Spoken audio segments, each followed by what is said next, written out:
disebutkan lebih dari 150 ulama aswaja yang mensahkan nasab Ba'alwi sebagai suriah Nabi. Dan dalam kitab ini saudara disertakan lebih dari 100 referensi kitab nasab. Di kitab ini ditaruh tentang masalah DNA secara ilmiah saudara. Jadi ini kitab sudah menjawab semua pertanyaan geng begal nasab. Ada yang bilang tes DNA nggak bisa jadi bukti syar'i untuk mengisbat nasab.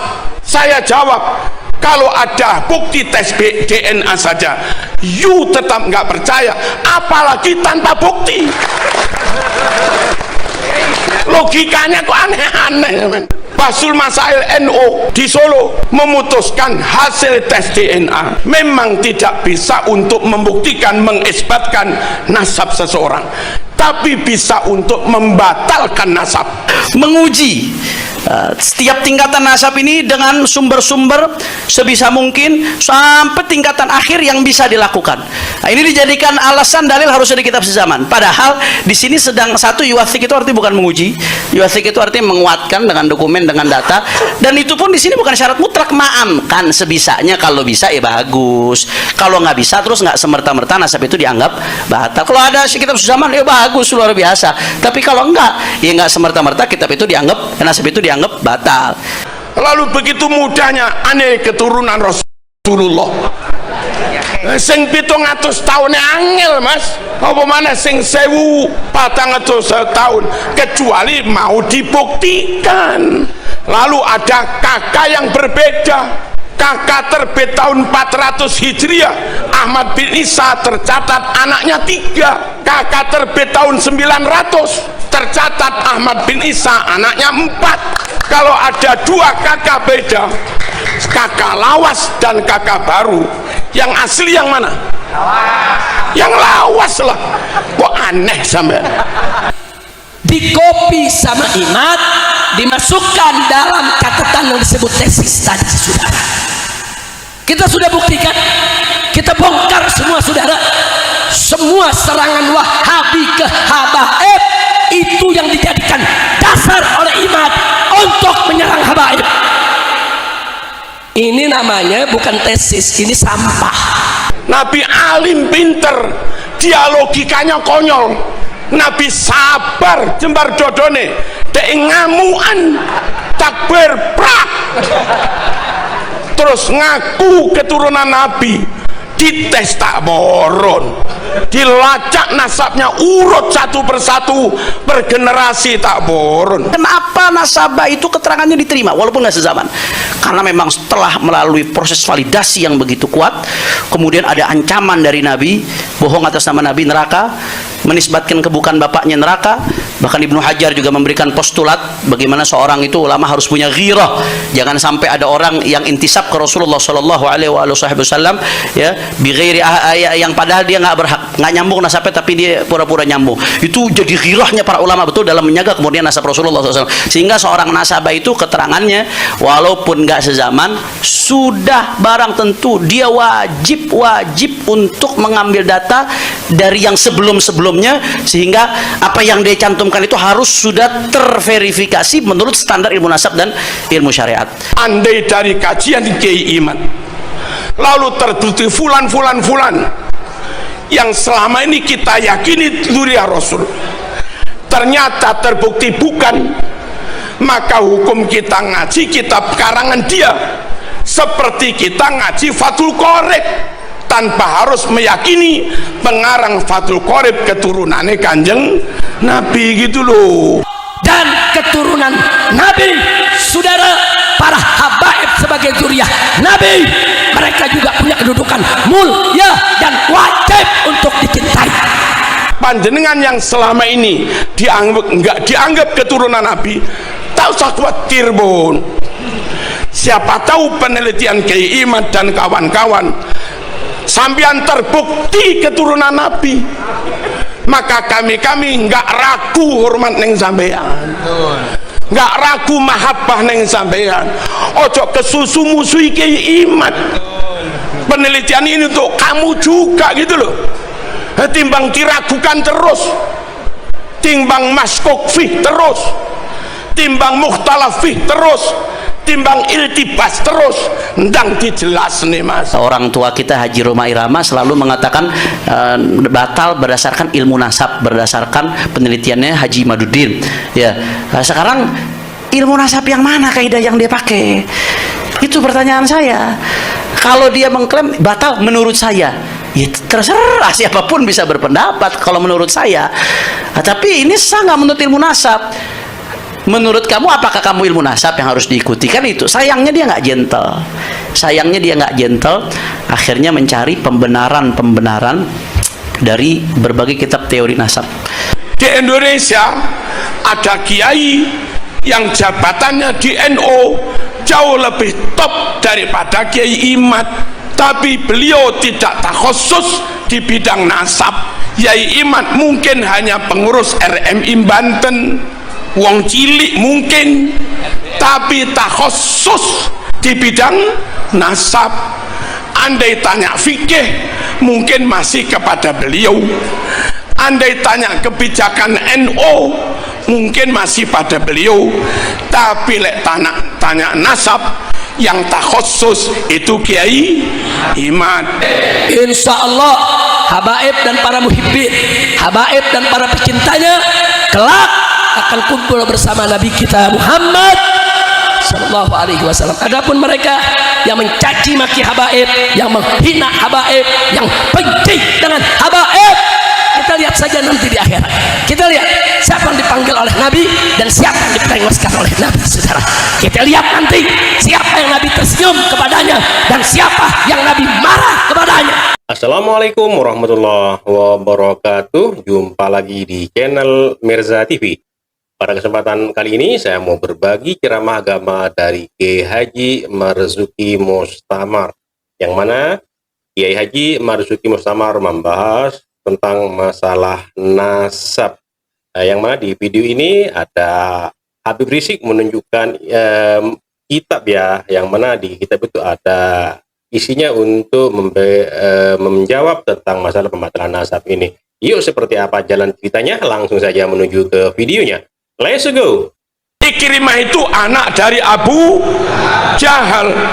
Itu loh jadi mufassirut tabi'in, tokoh ahli tafsir, ahli Quran zaman tabi'in, dan diterima. Padahal bapak mungsuhe Kanjeng Nabi. Enggak masalah. Andai ada 65 orang itu jadi gembong PKI, lalu anaknya mondok di Plosolir Boyosarang, hafid Quran, apal alfiyah, maknun dan segala macamnya, menguasai Bukhari Muslim, Ihya, ya diangkat jadi kiai Mas, meskipun bapaknya gembong PKI. Itulah Islam. Halo, halo. Serahkan sesuatu hanya kepada ahlinya. Siapa ahli? Imani top, takwa Allah top, khosyatullah top, ilmune yo top, akhlake top, nyun sewu, kapasitasnya juga top. Itu namanya ahlinya, dan harus ahlu sunnah wal jamaah. Serahkan pada ahlinya. Madhab 4 Imam Syafi'i nasabe sopo? Tak oneng bro rawuh. Imam Hanafi nasabe sinten? Wih, nasabe sopo? Tak oneng. Imam Maliki tak oneng. Imam Hambali tak oneng. Imam Asy'ari tak oneng. Imam Maturidi tak oneng. Imam Bukhari Muslim tak oneng. Imam Junaid Al-Baghdadi tak oneng kabeh. Imam Ghazali. Kita kepada beliau-beliau belas nggak ngerti nasabnya. Woi, nggak ngerti nasabnya, dan nggak tahu juga sahkah Islam kita. Manut orang yang kita nggak tahu nasabnya itu loh, sah apa enggak? Lah ini harus cari nasab ini. Enggak juga kan? Lo ngoten rawuh, wong Pasuruan harus bengal nikah.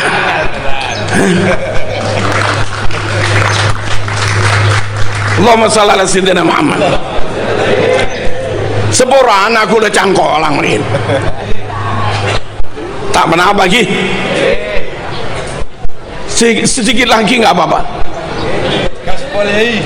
Allahumma shalli ala sayyidina Muhammad. Yang alumni sarang dapat ilmu sak pirang-pirang dari masyayikh sarang. Nasabnya siapa sarang? Tak oneng. Yang alumni Peloso dapat ilmu sak pirang-pirang dari Peloso. Sera nasabah.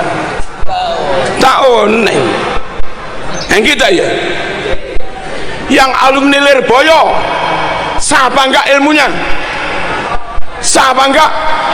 Sah. Siapa nasabnya? Tak oneng. Lo kok sekarang ada kalau nggak ngakui nasab ini ilmu batal, itu terus kayak apa?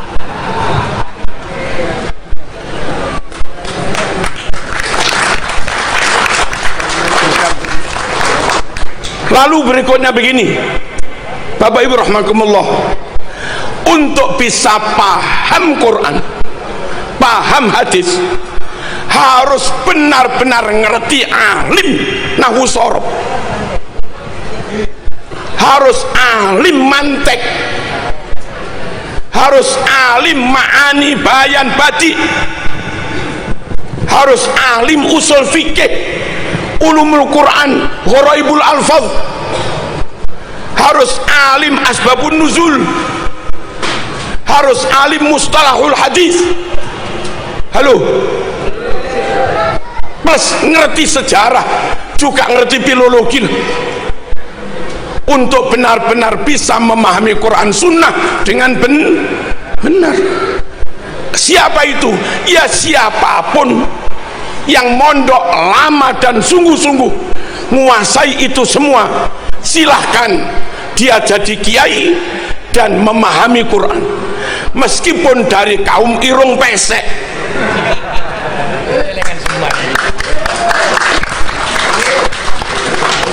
Jangan paksakan orang yang nggak punya kemampuan kau percaya menafsiri Quran hanya karena bajunya. Jangan kau paksakan orang yang nggak punya kapasitas cukup ikut-ikut mengistimbat dari Quran hadis hanya karena kekayaan atau karena nasabnya. Ini nggak boleh dipegang, diurus kecuali oleh orang yang benar-benar punya keahlian. Ini urusan keahlian supaya menghasilkan ilmu yang benar, gitu loh. Halo, kalau yang top itu orang Jawa, nah kita terima. Kalau yang top ring Madura, engki terima. Kalau yang top nguasa itu ring Cina, tak kenapa terima. Kalau yang top itu orang Islam Eropa, orang Islam Arab, Yaman, kita terima. Pokoknya karena benar-benar punya kapasitas, bukan karena etnis, bukan karena baju, bukan karena pangkat, bukan karena harta, bukan karena jabatan, bukan karena nasab. Ini urusan ilmu, butuh keahlian. Clear apa enggak? Apa kalau tidak mengakui nasabnya lantas menghina? Mboten. Saya bermadhab Syafi'i tanpa harus mengakui Imam Syafi'i bernasab ke Rasulullah, tetap sah. Saya ngaji Ihya 100% yakin Imam Ghazali Iran, bukan Mekah, bukan Quraisy, sah. Saya Hizib Nawawi tanpa ngerti Imam Nawawi itu nasab apa, ya tetap sah. Thariqah Syadiliyah tanpa tahu Abil Hasan Asyadili dzuriyah sopo, ya tetap sah. Andai dari kajian di Kiai Iman lalu terbukti fulan yang selama ini kita yakini dzuriyah Rasul, ternyata terbukti bukan, maka hukum kita ngaji kitab karangan dia seperti kita ngaji Fathul Qorib, tanpa harus meyakini pengarang Fathul Qorib keturunannya Kanjeng Nabi gitu loh. Dong apa enggak ini? Lalu aneh kalau dikatakan kalau enggak ngakui sanad ilmumu putus. Di Pondok Lirboyo, Ploso, Sidogiri, di mana-mana, di perpus, kalau ada 1000 kitab yang dibaca, itu yang karangan orang Yaman, nggak ada 1%, mas.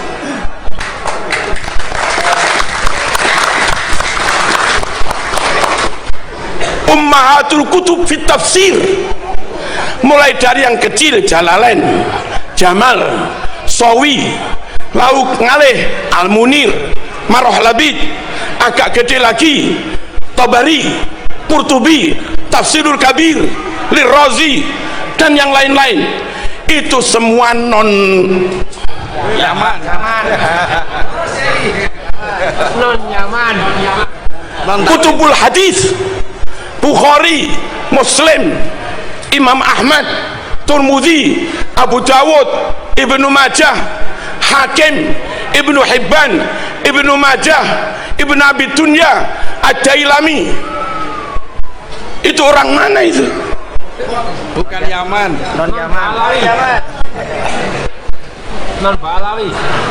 Nahwu, Jurumiyah, Tuhfah, Imriti, Mutamimah, Kawakibuduriyah, Alfiyah, Ausatul Masalik, Mughni, terus apa lagi? Ibnu Hisam, Jami'ud Durus, Alkitab karangan Imam Sibawayh, ditambah Al-Khalil Al-Farahidi, semuanya non Ibnu Malik As-Spanyoli, Al-Andalusi, berarti tafsir Qurtubi, Cordoba, As-Spanyoli, mas. Ngaji teko ulama Spanyol ini sah, mas.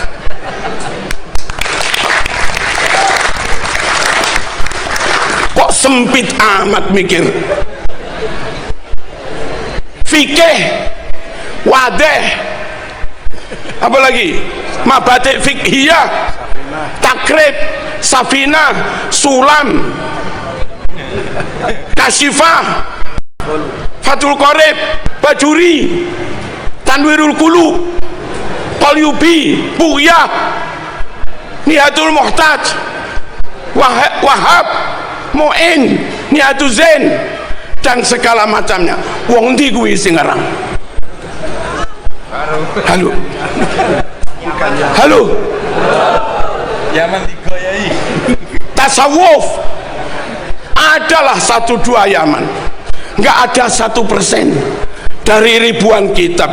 Masuk akalkah gara-gara nggak ngakuin nasabnya yang 1% ini, lalu yang 99% jadi batal semua? Abu Dharam aja.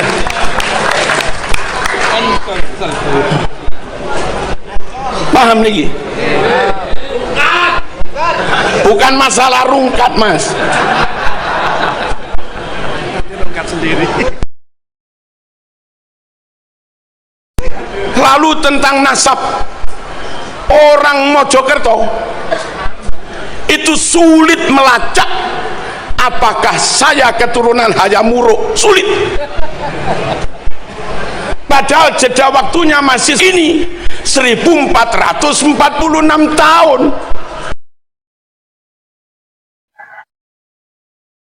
Lalu begitu mudahnya aneh keturunan Rasulullah. Sing 700 tahun angel, mas. Apa mana sing 1400 tahun, kecuali mau dibuktikan. Itulah. Dibuktikan secara genetik, oke. Lalu ada kakak yang berbeda. Kakak terbit tahun 400 Hijriah. Halo. Ahmad bin Isa tercatat anaknya 3. Kakak terbit tahun 900, tercatat Ahmad bin Isa anaknya 4. Kalau ada 2 kakak beda, kakak lawas dan kakak baru, yang asli yang mana? Yang lawas lah. Kok aneh sampean?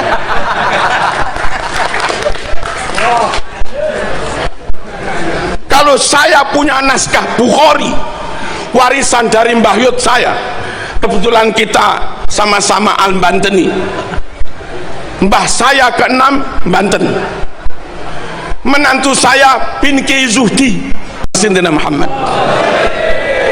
2 kakak beda, yang asli yang lawas, punya naskah Bukhari Muslim, naskah dari Mbah Yud saya, hadis itu nggak ada. Lalu ada terbit naskah Bukhari baru, tahu-tahu ada tambahan hadis itu. Yang benar yang mana? Yang lawas.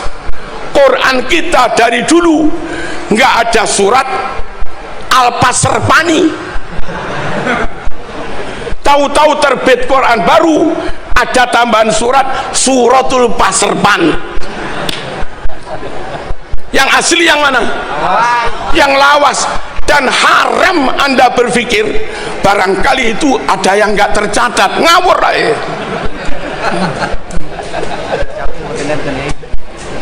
Kenapa? Lihat sekarang itu mungkin nggak tercatat, ada kemungkinan apa? Ada yang bilang tes DNA nggak bisa jadi bukti syar'i untuk mengisbat nasab. Saya jawab, kalau ada bukti tes DNA saja you tetap nggak percaya, apalagi tanpa bukti.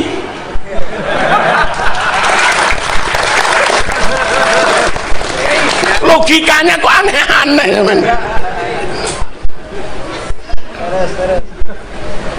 Basul Masail NO di Solo memutuskan hasil tes DNA memang tidak bisa untuk membuktikan, mengisbatkan nasab seseorang, tapi bisa untuk membatalkan nasab.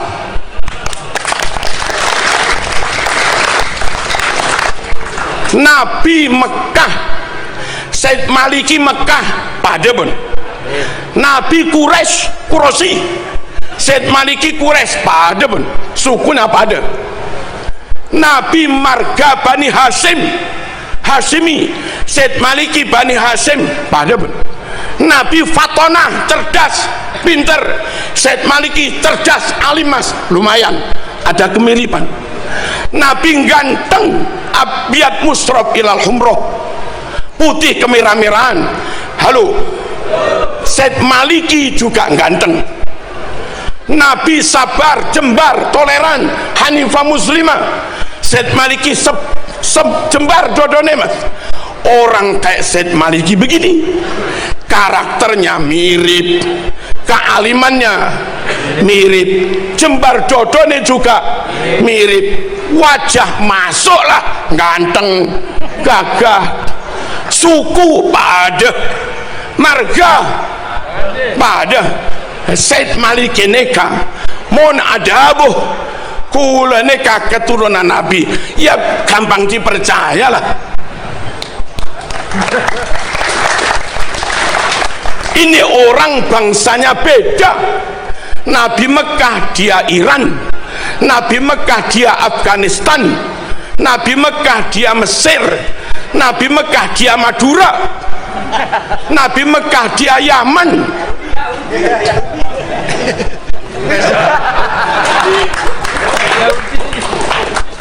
Bangsanya beda, sukunya beda.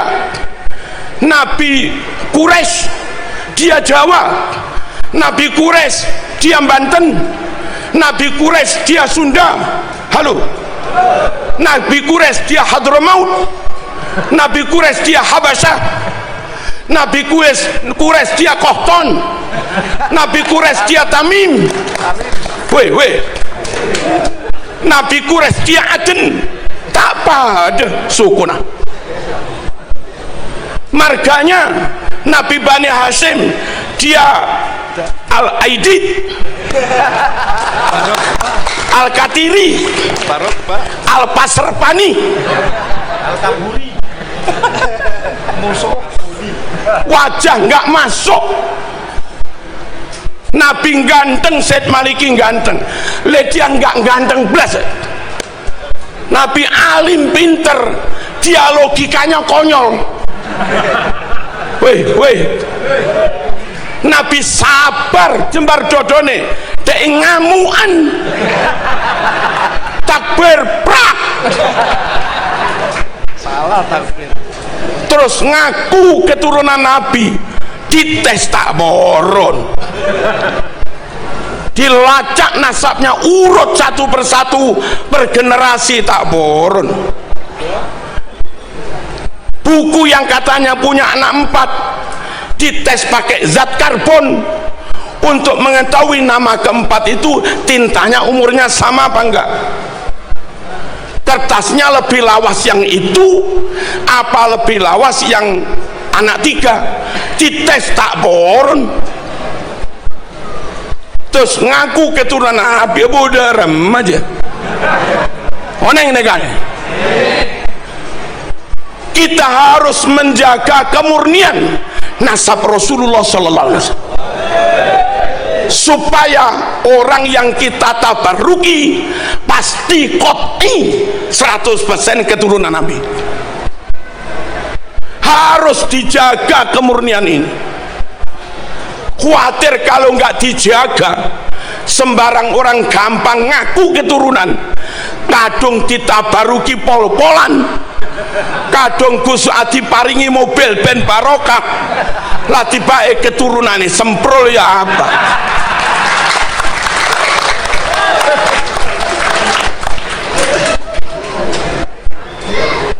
Ngerti betul nih? Verifikasi itu penting, validasi penting, pelacakan penting, baik pelacakan genealogi ataupun pelacakan naskah penting.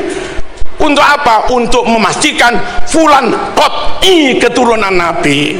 Kita sowan nggak rugi, salaman nggak rugi, sedekah nggak rugi, barokah. Dan memang Nabi meninggalkan untuk umat ini nun sewu 3 jimat. Jimat pertama Quran, jimat kedua sunnah, jimat kedua ketiga keluarga anak cucunya Kanjeng Nabi.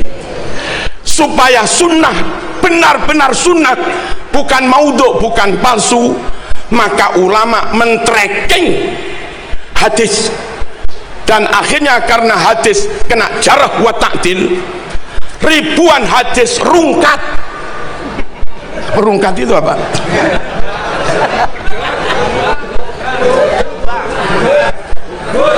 Dari 100.000 hadis lebih yang akhirnya dinyatakan sahih oleh Bukhari hanya sekitar 4.000-an, Muslim hanya sekitar 4.000-an, yang rungkat puluhan ribu. Dan itu ulama harus melakukan itu. Jangan sampai kadung diyakini sunnah Rasul ternyata sabdanya Abu Jahal, mas. Weh Quran jimat, Quran mujma' alaih, qot'i, udah nggak ada masalah. Yang kedua sunnah juga jimat. Biar jimat ini benar-benar terjaga, maka ulama melakukan penelitian hadis.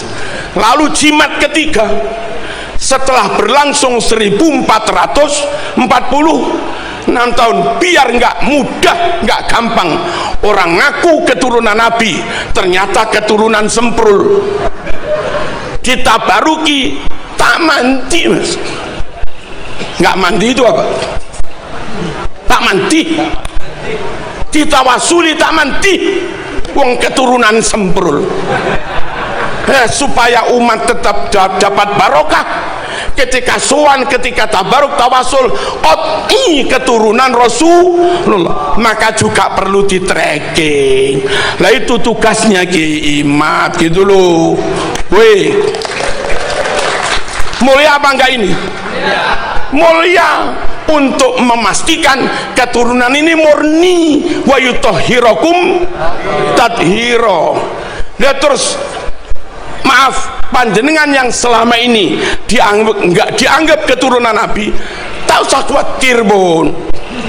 Siapa tahu penelitian Kiai Imad dan kawan-kawan sampean terbukti keturunan Nabi, maka kami nggak ragu hormat neng sampean, nggak ragu mahabbah neng sampean.